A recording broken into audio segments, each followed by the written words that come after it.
Assalamualaikum warahmatullahi wabarakatuh. Saya Ulfa Demianti Aris, NPM 09105804190997 dari kelas B semester 6, Prodi Administrasi Publik. Baik, di sini saya akan menjelaskan materi kuliah dari mata kuliah Teori-Teori Administrasi, dosen pengampu Bapak Aji Irwan, SIP, MAP.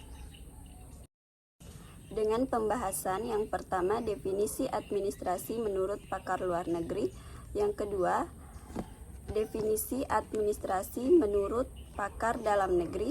Yang ketiga, perbedaan administrasi negara dan administrasi publik. Dan yang keempat, prinsip-prinsip administrasi dalam fayol. Definisi administrasi menurut pakar luar negeri. Yang pertama yaitu dari Wilson. Administrasi sebagai ilmu, pemikiran tentang supremasi kepemimpinan pejabat politik atas birokrasi itu timbul dari perbedaan fungsi antara politik dan administrasi, dan adanya asumsi tentang superioritas fungsi-fungsi politik administrasi. Slogan klasik pernah juga ditawarkan, manakala fungsi politik berakhir maka fungsi administrasi itu mulai. When politics and administration begin.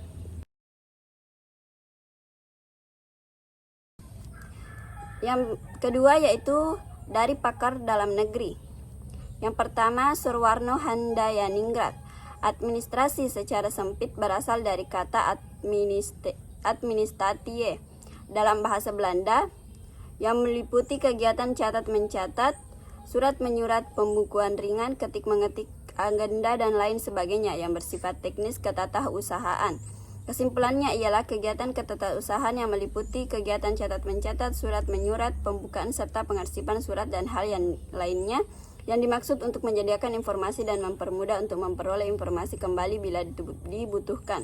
Yang kedua dari Profesor Dr. S. Prajudi Atmosudjiyo, SH. Administrasi ialah proses dan tata kerja yang terdapat pada setiap usaha, apakah itu usaha kenegaraan atau swasta, sipil atau militer, usaha besar atau usaha kecil. Yang ketiga menurut Dr. Sondang Siagian, administrasi dapat didefinisikan sebagai keseluruhan proses kerjasama antara dua orang manusia atau lebih yang didasarkan atas rasionalitas tertentu untuk mencapai tujuan yang telah ditentukan sebelumnya. Yang keempat, menurut Ira Cisyanti Dewi, administrasi memiliki pengertian dalam arti yaitu sebagai pekerjaan tulis-menulis atau ketatausahaan atau kesekretariatan, yaitu meliputi kegiatan menerima, mencatat, menghimpun, mengolah dan mengadakan, mengirim dan menyimpan.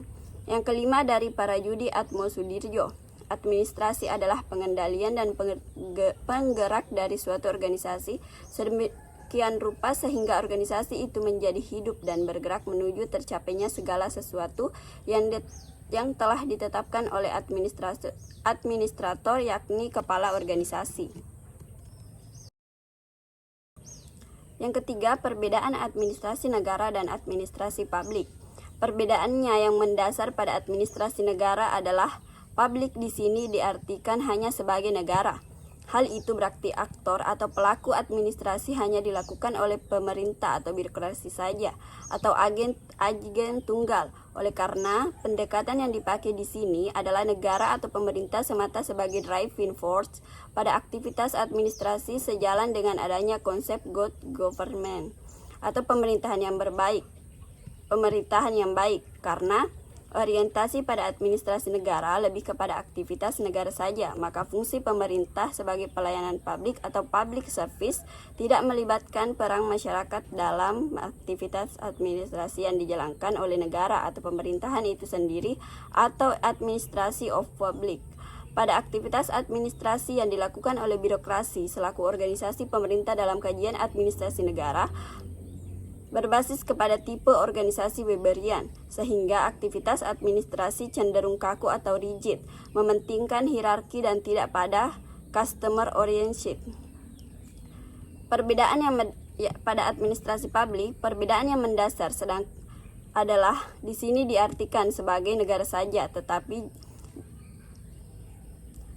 juga berarti privat atau pihak swasta dan masyarakat. Oleh karena itu, Untuk pelaksanaan atau aktor pada administrasi publik melibatkan 3 unsur, yaitu masyarakat, pihak swasta atau privat, dan negara atau pemerintah, yang mana hal tersebut sejalan dengan adanya konsep good governance.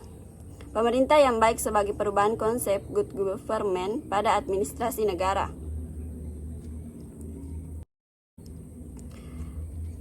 Yang terakhir yaitu prinsip-prinsip administrasi. Fayol dalam Robbins mengemukakan prinsip-prinsip administrasi yang kemudian dikenal dengan prinsip-prinsip manajemen karena Henry Fayol dianggap sebagai bapak manajemen. Adapun prinsip-prinsip itu, yang pertama pembagian pekerjaan, kedua wewenang, ketiga kedisiplinan, keempat kesatuan komando, kelima kesatuan arah, dan keenam memprioritaskan kepentingan umum. Yang ketujuh pemberian upah, yang kedelapan pemusatan, yang kesembilan rentang kendali, ke-10 tata tertib, ke-11 keadilan, ke-12 stabilitas pada jabatan personal, 13 inisiatif, dan 14 rasa persatuan. Baik, sekian dari saya. Assalamualaikum warahmatullahi wabarakatuh.